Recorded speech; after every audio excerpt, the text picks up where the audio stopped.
Marijuana significantly impairs judgment, motor coordination, and reaction time.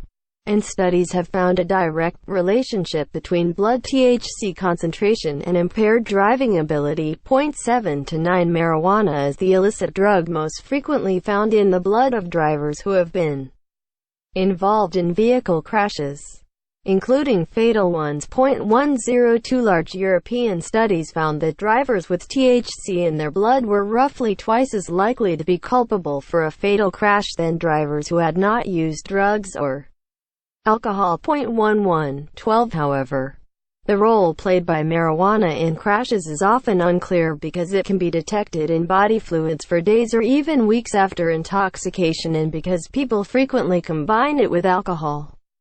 Those involved in vehicle crashes with THC in their blood, particularly higher levels, are 3 to 7 times more likely to be responsible for the incident than drivers who had not used drugs or alcohol.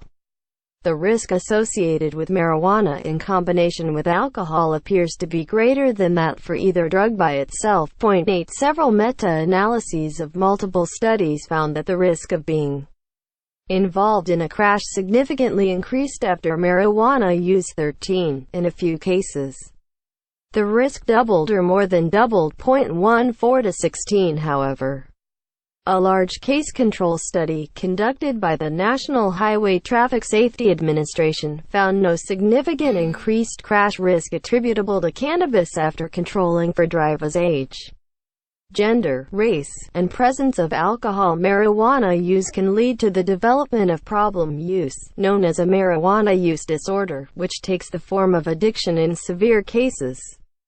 Recent data suggest that 30% of those who use marijuana may have some degree of marijuana use disorder. 18 People who begin using marijuana before the age of 18 are 4 to 7 times more likely to develop a marijuana use disorder than adults. 19 Marijuana use disorders are often associated with dependence, in which a person feels withdrawal symptoms when not taking the drug.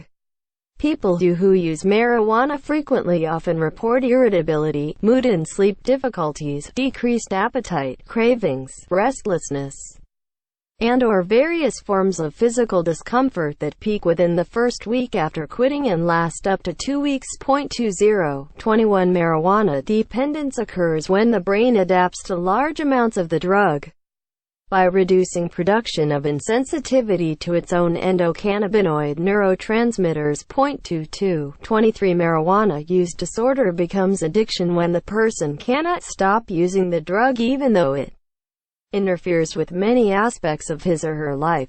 Estimates of the number of people addicted to marijuana are controversial, in part because epidemiological studies of substance use often use dependence as a proxy for addiction, even though it is possible to be dependent without being addicted.